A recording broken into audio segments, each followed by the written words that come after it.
Beating cancer was hard, but surviving what happened at that gym was harder. The guy behind the front desk didn't even bother hiding his expression when I walked in. His eyes flicked up and down my frame like he was scanning a weak point. Then he leaned in close and muttered, "Hey, man, just giving you your heads up, the boss doesn't really like skinny guys training here. You might want to try the gym down the street." I told him I'd already paid online for the month. He gave me a look like I'd just signed my own death sentence. That was my first warning. Across the room, I saw him above the owner. Built like a statue carved from pure muscle, veins bulging down his arms as he curled dumbbells that easily weighed more than I did. When his eyes met mine, it wasn't curiosity. It was the way a predator looks at prey limping into its territory. Nobody here knew my story. Nobody knew that before cancer, I'd squatted 800 pounds and held 2 world records. Nobody knew that every step I did now felt like a coin toss between strength and collapse. I walked to the squat rack and loaded only the empty bar. It wasn't about ego, it was about movement, testing what my body still remembered. I got under the bar, adjusted my stance, and exhaled. That's when I heard laughter. Bo's training partner, a guy named Greg, had his phone out, recording. "Look at this dude pretending 45 pounds is a world record attempt," he said loudly enough for the whole gym to hear. "It must be the heaviest thing he's ever touched." I ignored him. Breathing. Centering. The bar felt like a stranger against my back, but my form was still sharp with muscle memory from another lifetime. When I added 1 plate per side, Bo stood up and walked toward me. He didn't stop until he was close enough that I could feel his breath on the back of my neck. "The little man," he said quietly, "this is a real gym for real lifters. Planet Fitness is 2 blocks away. They love guys who waste everyone's time." He poked my spine through my shirt. "I can count your ribs. You're built like a dense xylophone." The jab threw off my balance and I nearly stumbled, hearing laughter ripple through the room. My face burned. Then Bo's girlfriend walked over, all wide-eyed sympathy. "Oh my God, are you okay? Like, medically okay?" Bo grabbed my arm and lifted it, showing everyone how his hand wrapped clean around my bicep. "Look at this, feels like a chicken wing. This is what happens when gamers try to be athletes." Phones were out now. People watching. Greg narrating every move like it was a circus act. I moved to the bench press just to get away, but Bo followed, circling like a shark.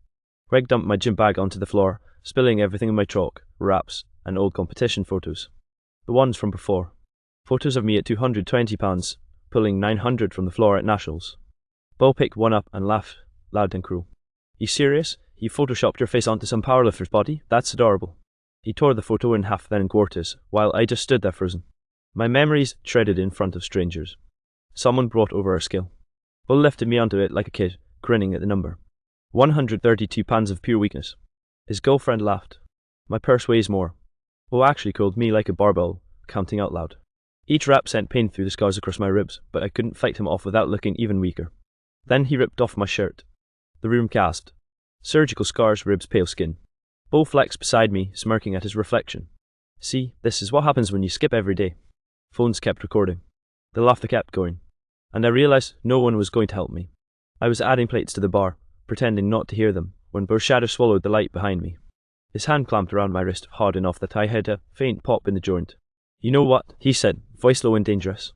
"I think you've had enough. Time for you to leave."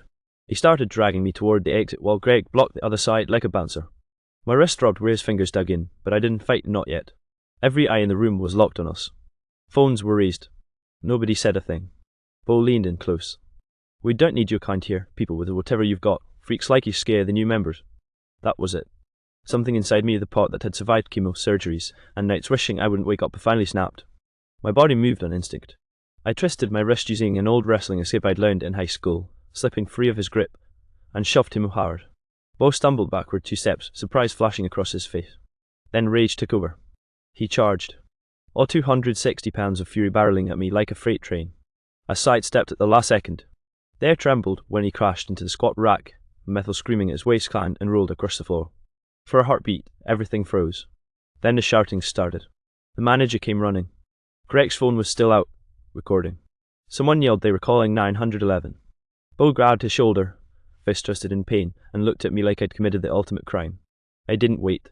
I grabbed my torn shirt, scooped up what was left of my photos from the floor, and bolted for the door. No one tried to stop me. The guy at the front desk just stared as I pushed through the glass doors into the afternoon sun. Outside, the air felt thin, unreal. My hands were shaking so bad I couldn't even get the car key in the ignition. I just sat there, gripping the steering wheel, trying to breathe. My ribs throbbed where Bo had grabbed me during those humiliating curls. I lifted my shirt and saw dark purple bruises spreading over the scars from surgery. My wrist was swollen, fingers trembling. I took photos of the bruises, of the torn shirt, of the timestamp. Documentation. Evidence. Proof that this wasn't just in my head. For a minute, I didn't know whether to cry or scream. Then I texted the only person I trusted. Me, can you come get me? Something happened at the gym. I'm in the parking lot. Derek, are you hurt? I sent him one of the photos. His reply came almost instantly. Derek, I'm on my way. Don't move. 18 minutes later, his truck pulled into the lot. I'd spent every second of that time staring at the gym door, half expecting Bird to come storming out again. When Derek stepped out of his truck and saw me, his face changed to anger, disbelief, then something protective and sharp. He didn't say a word at first, just looked at the bruises on my ribs and the torn remains of my shirt. Then, quietly, can you walk? I nodded. Barely. Good, he said. We're going to urgent care, right now. I'm fine. No, he cut me off. We're not taking chances after what you've been through. He opened the passenger door and waited until I climbed in. The drive across town felt both too long and too short. I told him everything of the poking, the taunts, the scale boy dragging me out. Derek's knuckles whitened on the steering wheel, but he didn't interrupt. When I got to the part about Bo charging me, he asked quietly, did you hit him first? I shook my head. I defended myself. Good, he said, jaw tight. That's self-defense, nothing else. At urgent care, the nurse at the desk glanced up and froze. Her eyes lingered on my scars and bruises. Are you currently in treatment? I almost laughed. No, I beat it. Just need someone to check my ribs. She handed me a clipboard. Include your cancer history, please. The words felt like another bruise.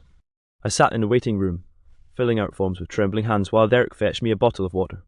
The nurse called my name after 15 minutes. Blood pressure. Temperature. Weight. 134 pounds. 2 more than Bo's scale. Small victory. She asked what happened, and I told her every detail. Her face tightened when she saw the marks on my ribs. Was this domestic violence? No, I said. It happened at the gym. She nodded, typing. The doctor will be in shortly. When Dr. Martinez entered with grey hair, calm eyes, she listened without interrupting as I explained. Her touch was careful, professional, but when she pressed the tender spots, I still winced. We'll do x-rays, she said softly. I want to make sure nothing's fractured. The x-ray room was cold enough to make my skin prickle. The technician positioned me against the plate, telling me to hold still as the machine hummed and clicked. Every breath sent a dull ache through my ribs, but I stayed motionless until she said, all done.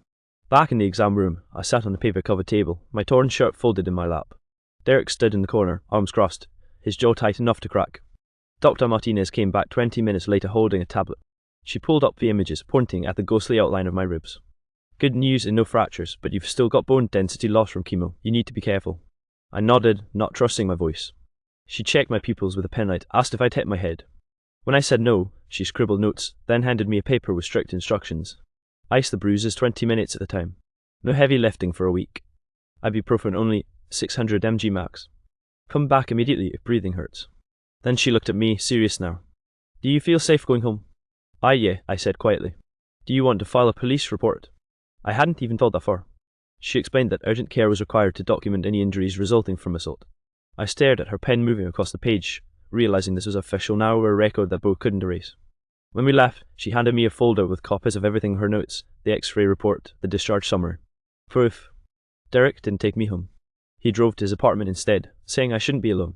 His place was small, a single bedroom with a couch and a faint smell of coffee and sawdust. He made me a sandwich, handed me a bag of frozen peas wrapped in a towel, and told me to eat while icing my ribs. I obeyed because arguing felt pointless. He sat across from me, watching. You're going to report this, right? I didn't answer right away. My head was spinning at the laughter, the ferns, the sound of Bo crashing into the rack. People like him don't stop unless someone makes them, Derek said finally. I didn't want to think about it. I wanted to sleep, to disappear. But that night, every time I closed my eyes, I saw the reflection of my ribs under the gym lights and heard Greg's laughter echoing. Sometime after midnight, I got up for water. Derek had left a glass and some crackers on the coffee table like he knew I wouldn't rest. I sat there staring at nothing, my wrist throbbing worse than before. My phone buzzed with unknown numbers, messages, missed calls, notifications. When I finally looked, I wished I hadn't. Someone had posted the video. Greg's username was in the corner. The caption, when math heads think they're powerlifters. The comments were worse, the laughing emojis, cruel jokes, people asking if I'd escaped from a hospital. I felt my throat tighten. My hands started to shake. Then a call from Derek. Don't look at the comments, he said immediately. Listen to me, there's another video. He explained that someone named Noah, another powerlifter, had uploaded the unedited version in a private group with the full footage from Bo poking my spine all the way through to the shove and crash. It shove everything. I'm downloading it now, Derek said. Save a copy, you'll need it for evidence. I opened my laptop. When I saw the video in full, my stomach twisted. The audio was crystal clear, every insult, every cruel word. But this time, the comments were different. People were furious. Some were tagging Bo's gym, calling for it to be shut down. Others said it was flat-out assault. For the first time since walking out of that place, I didn't feel invisible. The next morning, I called a lawyer, a woman named Delaney Bishop. Her assistant picked up after 2 rings.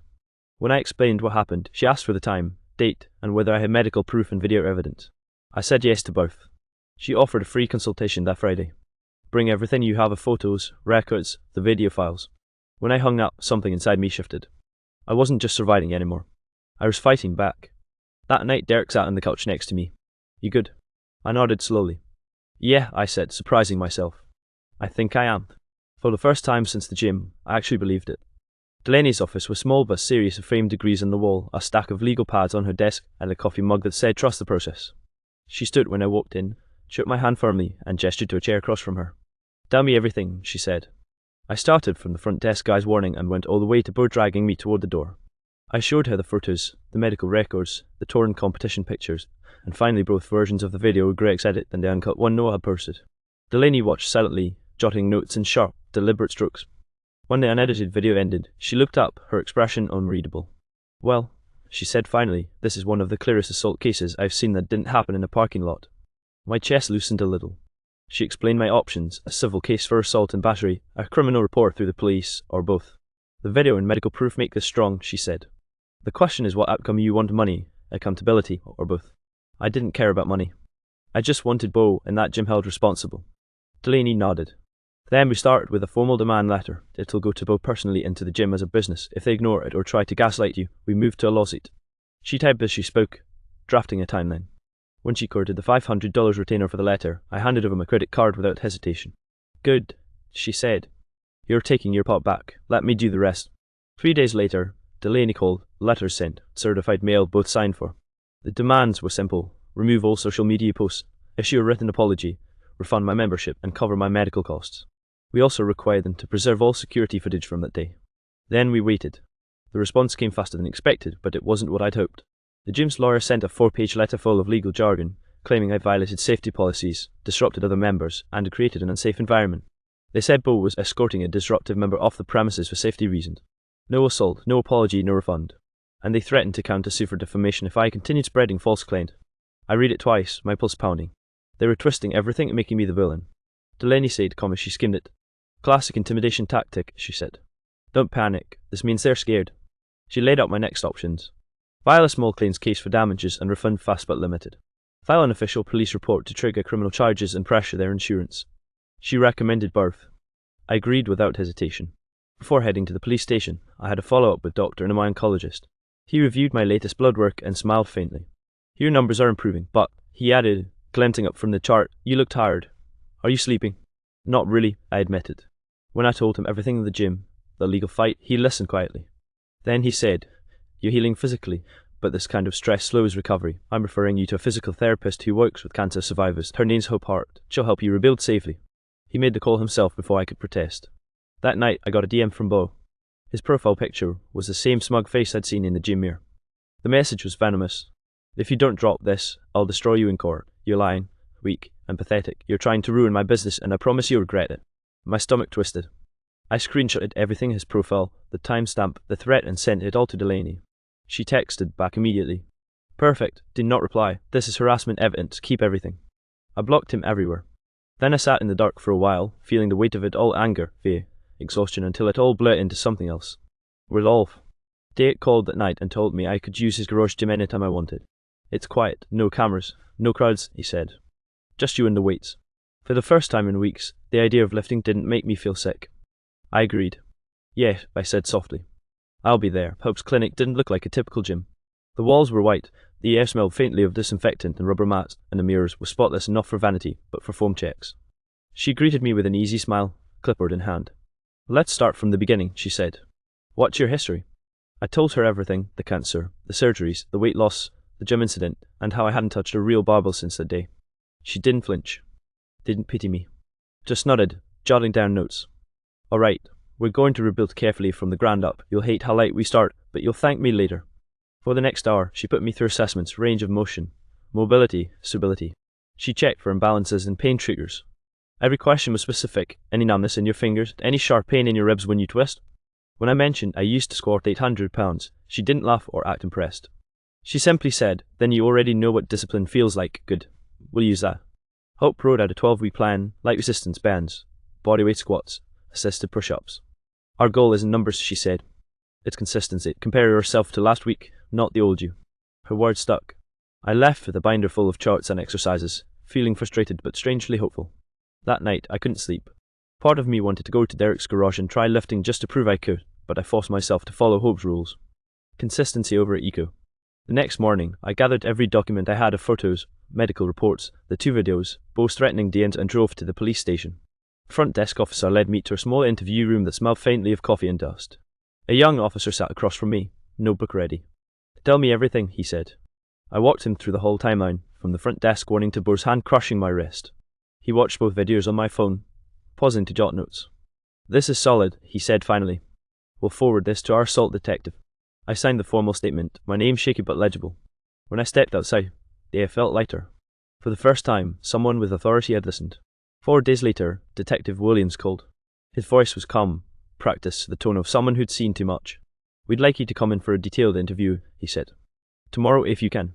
The next afternoon, I sat in another small room, fluorescent lights buzzing overhead. Williams looked older than I expected, silver hair, deep-set eyes that missed nothing. "Let's go from the top," he said, taking record. I told him everything again, slower this time. He stopped me often, clarifying details. When Bo made physical contact, when I first felt unsafe, what witnesses were nearby. He reviewed the videos on his computer, pausing at key moments, Bo's finger poking my spine, his hand gripping my wrist. When I finished, Williams leaned back. "There's probable cause for assault," he said. "The DA's office will make the final call, but you did the right thing coming forward." I thanked him, though my throat felt tight. Walking out of the station, I felt something I hadn't felt in months: validation. Bo wasn't untouchable. 2 days later, Delaney called again. Her voice carried a trace of triumph. "The gym manager reached out through their lawyer. They want mediation." I froze. "Mediation? Like a meeting?" "Exactly," she said.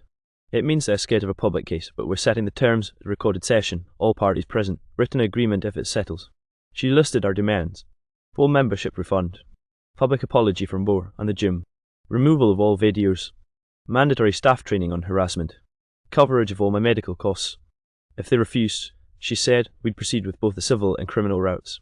For once, I didn't feel like a victim waiting for help. I felt like someone about to reclaim control. That night, Derek handed me a pair of lifting straps in his garage. "You ready?" he asked. I smiled for the first time in weeks. "Yeah," I said. "Let's get back to work." The barbell was empty, but when I ducked under it and felt the cold steel across my back, something in me steadied. My legs trembled, ribs ached, but I stood tall. 1 rep, then another. Each one quieter, stronger, steadier than the last. The mediation office looked exactly like every bland corporate conference room I'd ever seen: in grey carpet, glass walls, the faint hum of an overworked air conditioner. But to me, it might as well have been a battlefield. Delaney and I arrived 20 minutes early. She reviewed her notes, cool and composed as always. "Stay calm," she said. "They'll try to spin this as a misunderstanding. Don't take the bait." I nodded, palms damped despite how tightly I clenched my folder of evidence, photos, medical notes, and the flash drive of birth videos. When the mediator finally called us in, I froze for half a second. Bo was already sitting at the long table across the room, his arms folded, jaw tight. He looked smaller than I remembered, and not physically, but in presence. Still, seeing him made my stomach twist. Next to him sat his lawyer, a clean-cut man in a navy suit. On the far side was the gym manager and a woman Delaney quietly identified as corporate counsel for the company that owned the gym. That last detail hit hard. They were taking this seriously. The mediator, a woman in her 40s with sharp eyes and a voice made for de-escalation, explained the rules. This was confidential. Everyone would have a chance to speak, and the goal was resolution, not retaliation. Bo's lawyer went first. He painted a picture of a miscommunication between gym members. Claimed Bo had merely been a concern for my safety and tried to politely escort me out after erratic behaviour. I clenched my jaw. The words made my ribs ache more than any bruise. When he finally finished, the mediator turned to Delaney. "Your response." Delaney didn't say a word at first. She opened her laptop, turned the screen toward the table, and hit play. The unedited video filled the room with silence that felt like gravity. Bo poking my spine. Bo's mocking voice. The laughter. The shove. The crash. When the clip ended, no one spoke for a full 10 seconds. The corporate lawyer scribbled something furiously on her notepad. The manager shifted in her seat. Bo's lawyer opened his mouth, but the mediator lifted a hand. "We'll hear from the complainant now." I took a breath. My voice shook at first, but steadied with every sentence. I told them about my history, the cancer, the recovery, the surgery scars. I told them how Bo humiliated me in front of everyone, ripped my shirt off, and turned my body into a joke. I told them about the bruises, the urgent care visit, and the DNs he'd sent afterward. Then I placed doctor and signed medical clearance letter on the table. I had approval to train. I wasn't unsafe. I was rebuilding. The corporate lawyer looked visibly uncomfortable. Delaney leaned forward slightly, her tone calm but lethal. What happened here wasn't a misunderstanding. It was targeted harassment based on medical history, which is both morally disgusting and legally indefensible. The mediator turned to the gym's side. Would you like to respond? Bill's lawyer started to speak, but the corporate lawyer interrupted him. We'd like a short recess. The mediator nodded, and everyone filed out into the hallway. Inside the small waiting room, Delaney turned to me. That video did the heavy lifting. They're cornered. My guess, they'll offer to settle once they talk. When we returned 20 minutes later, the mood was different. The corporate lawyer did most of the talking now. Our client, she said carefully, is prepared to offer a full refund of membership fees, remove all videos, and cover medical expenses related to the incident. Additionally, the gym will implement a mandatory anti-harassment training program for staff. It was progressive but not enough. Delaney tilted her head. And the apology? The lawyer hesitated. No public statement, but we were willing to provide a written acknowledgement that the incident violated company policy. I wanted to push for more to force them to say it publicly, but Delaney touched my arm gently under the table. A written admission is legally stronger than an MTPR apology, she whispered. After a moment, I nodded. Fine. The mediator drafted the agreement. We all signed it, and me, Delaney, his lawyer, and the gym representatives. When I looked at Bo across the table, he couldn't meet my eyes. Walking out of that room felt surreal. The sky outside was the same grey as the carpet, but the air felt lighter. Delaney smiled slightly. Congratulations, she said. That's a real win, but remember the criminal case is still open. The DA decides next. For the first time since all of this began, I felt something that almost resembled peace. Not triumph. Not revenge. Just quiet strength. 2 weeks passed after the mediation, each day stretching between cautious optimism and restless waiting. I checked my email obsessively for updates from Detective Williams or Delaney. Nothing. In the meantime, I focused on the only thing I could control: training. Derek's garage became my sanctuary. No mirrors, no crowd, no judgment. Just the hum of old equipment and the sound of metal plates sliding onto the bar.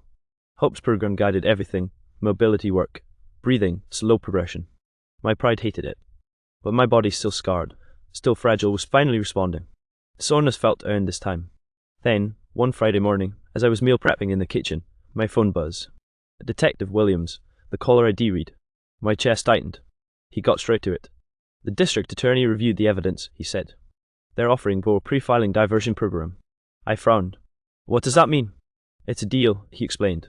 Instead of formal charges, he'll be required to attend anger management sessions and pay restitution to cover your medical expenses. If he fails to complete it, we file charges automatically.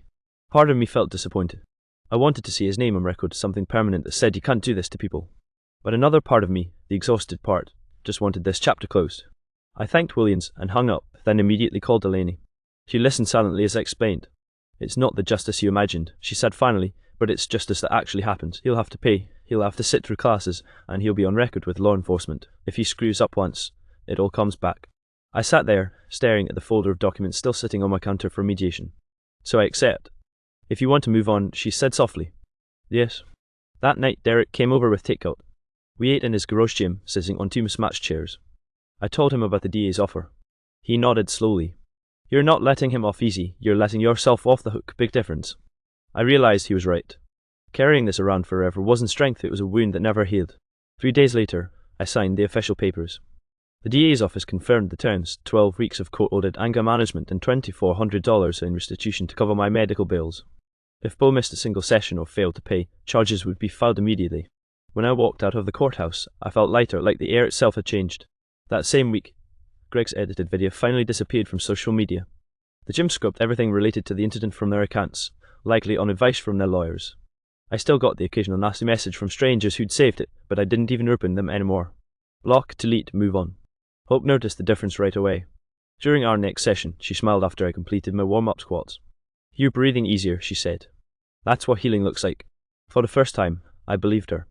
A few weeks later, doctor's checkup confirmed my blood work was finally normal: red and white cell count stable, iron levels where they should be. He reduced my appointments from monthly to every 6 weeks. You're officially rebuilding, he said with a grin. That night, while stretching in Derek's garage, he brought up something I hadn't even considered. You ever thought about competing again? I laughed. Not seriously, I'm still squatting less than my old warm-up weight. He shrugged. Doesn't matter, there's a local meet in 3 months for adaptive athletes, no pressure. Just show up, lift what you can, and remind yourself who you are. The idea scared me more than it should have, but also stirred something deep inside. Hope loved the suggestion. A goal changes everything, she said. Together, we mapped out a plan, 3 months of gradual progression, ending with modest targets: a 185-pound squat, a 135-pound bench, and a 225-pound deadlift. To anyone else, those numbers were small. To me, they were mountains. But this time, the climb wasn't about records or proving anyone wrong. It was about proving I was still here, still capable, still rebuilding. 1 rep at a time. The meet was held in a modest community centre downtown, faded banners on the walls, folding chairs for the audience, the smell of chalk and never sweat thick in the air. Not the grand arena I used to compete in, but maybe that was the point. Hope was there, clipboard in hand, checking my warm-ups. Derek sat near the front, coffee in one hand, his phone in the other, ready to record. I weighed in at 148 pounds, 16 more than the day Bo lifted me onto that scale. The number felt like proof. I sat on a bench backstage, watching other lifters go through their routines. Some had prosthetic limbs, others moved with visible tremors or surgical scars. No one judged. No one stared. Every cheer was genuine. Hope knelt beside me. Remember, we're not here to chase your old self, she said. We're here to celebrate the new one. When they called my name for squats, I walked to the platform, heart pounding but steady. The bar was loaded with 185 pounds, a fraction of what I used to move, but it felt monumental. I ducked under the bar, the steel pressing against my back like an old friend. I inhaled. Exhaled. The crowd quieted. 1 rep, smooth. 2. Solid. 3. A small tremor, but clean. 3 white lights flashed from the judge's table. Applause. When I re-racked the bar and stepped back, I felt something I hadn't felt since before the canter control. Bench press was next. 135 pounds. I had practiced this dozens of times in Derek's garage, every motion drilled by Hope until it was automatic. The lift felt effortless. Controlled descent, steady press, lockout. More white lights. By the time deadlifts rolled around, my nerves had melted into quiet focus. 225 pounds sat on the bar, gleaming under the lights. I chalked my hands, planted my feet, and pulled. The bar rose slow but sure, the strain running through my arms, back, and lungs, not pain, but power. When I locked out, the crowd roared. Derek whooped so loud I could hear him over everything. 3 white lights again. Total, 545 pounds. Modest by any standard, but to me, it might as well have been a world record. After the awards ceremony, where I got a simple medal for best comeback lift, Hope hugged me the professional kind of hug that still meant everything. You did it, she said softly. On the drive home, Derek teased, told you this would happen, next year, 600 total. I laughed for the first time in what felt like years. We'll see. That night, alone in my apartment, I set the medal on my nightstand and sat in silence for a long time. The bruises had faded, the scars had settled, but the memory of that gym still lingered, not as pain anymore, but as a line I'd crossed. Bo had completed his anger management program and paid the restitution. The gym had implemented mandatory harassment training. I'd heard through Derek that Bo barely spoke to members anymore, quieter, smaller. I didn't feel satisfaction in that, just closure. Before bed, I opened the app Hope used for progress tracking and entered my latest numbers. Beneath the final set, she'd left a note. Strength isn't what you lift, it's what you overcome. I smiled. She was right. This story didn't end with revenge or redemption in the way movies show it. It ended with something simpler, a man who refused to stay broken. I wasn't the record holder I once was. I wasn't even close to that version of myself. But I was still a lifter. And that was enough. As I turned off the lights, I caught my reflection in the mirror, smaller, yes, but steadier. The scars didn't look like reminders of loss anymore. They looked like proof of survival. And for the first time since the diagnosis, since the chemo, since Bo's cruelty, I finally felt like I'd won.